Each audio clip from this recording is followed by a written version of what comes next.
Hey everybody, this is what I am temporarily calling my red-clawed crab tank.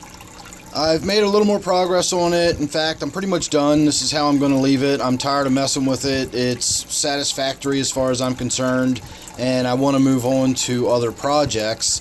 And this tank here might be part of the project, so it might actually change again as time goes on. So bear with me, and hopefully it will all become more clear as the video progresses.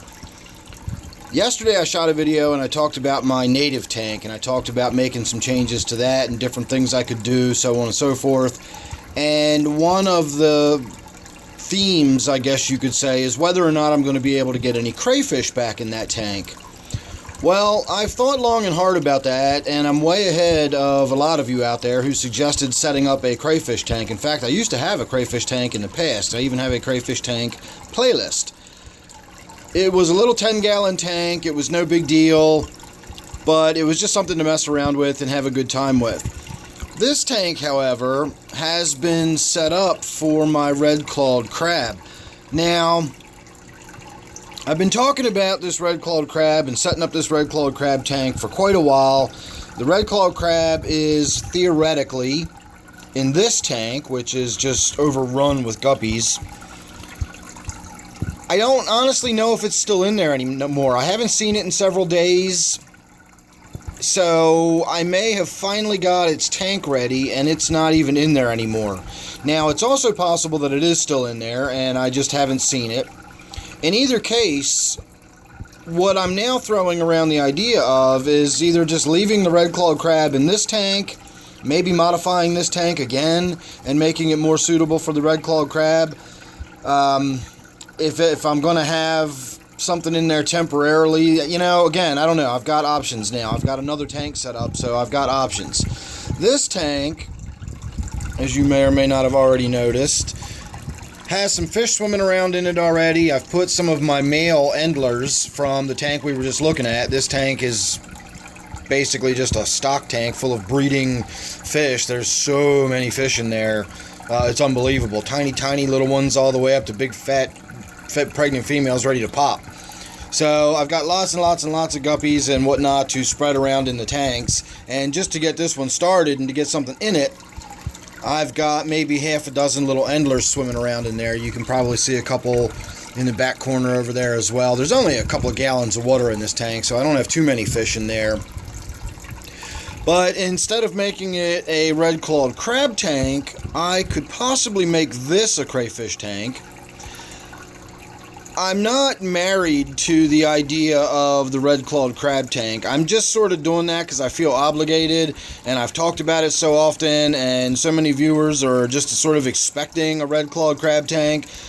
Honestly, when I bought those red-clawed crabs, it was kind of a spur of the moment. I thought it would be fun to set the tank up. I wasn't thinking about years down the road I would still have these red-clawed crabs that I'd be dealing with, and that's been the case. I'm probably in my second year now, and I've still got at least one of these red-clawed crabs left that, again, I'm not particularly interested in housing in and of itself.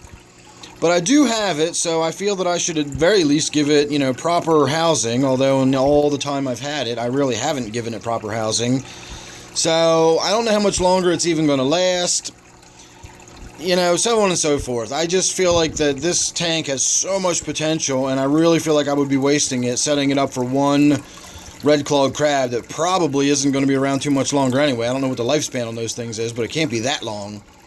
So that's an option. This is an idea. You know, I'm just throwing stuff out there. So far, this is still going to be my red-clawed crab tank. The crab is, if it's still in there, when I actually get to, you know, really tearing this tank apart and looking for it, if I can find it, then my plan is to still put it in the new tank. Now, could I put it in the new tank and maybe put some small crayfish in there with it and see what happens? That's a possibility, but they'd have to be really small crayfish.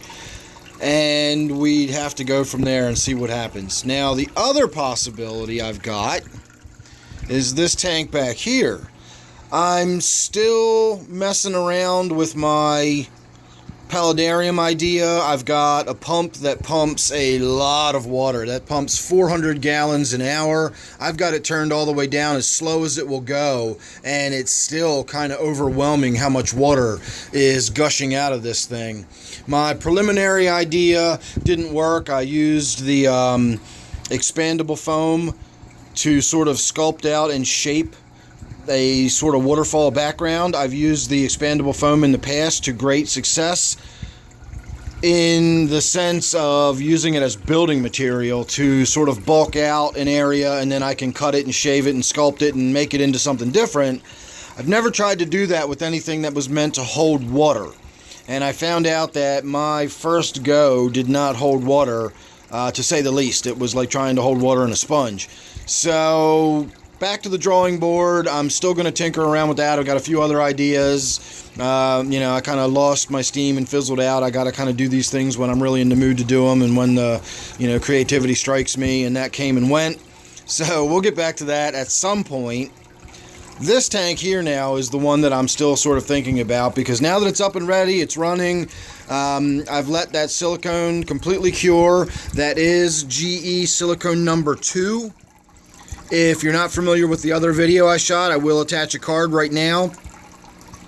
And in that video, I explain how GE silicone number 2 is usually shunned within the fish community because of its claims to be anti-mildew and so on and so forth. But you can use it just fine. All you have to do is make sure you allow it to cure properly and fully before you use it. But the same can be said for any kind of silicone, whether you're using the silicone number 1 or whatever. They all have to be fully cured before you can use them in your fish tank without poisoning your animals. So the number 2 is fine. These fish have been in here for a few days. I'm not seeing any issues. I'm more concerned about the tank not being cycled in than I am anything else, but we'll see how that goes. I'm actually going to do a little bit of a test in a minute here. I'm going to test for ammonia and nitrites and all that kind of stuff. The nitrogen cycle, that's the word I'm looking for. I'm going to test the nitrogen cycle here in a few minutes and just see what's going on with it and see if I need to do a quick water change or something like that, because I honestly don't know if I'm getting ammonia buildup in there or not. I doubt it. It's unlikely. I've got very small animals in there, and I've got plants and everything going on. It's a lot of water for a very small amount of animals. We might be just having the plants deal with the ammonia in the meantime, and you can also see all that bright green algal growth. So I've got a lot of plant material in there soaking up the ammonia and soaking up the nitrite. So we'll have to see how that goes. So make sure you're subscribed, and you won't miss any updates I got coming up on this tank, and you won't, miss on whatever's going to happen as it develops. So we're going to call this area my garden tank area for now, and like I said, we'll just have to see how it goes. So if you're subscribed, you won't miss the updates on this or any of the other tanks. So thanks for watching. I'll see you real soon in the next one.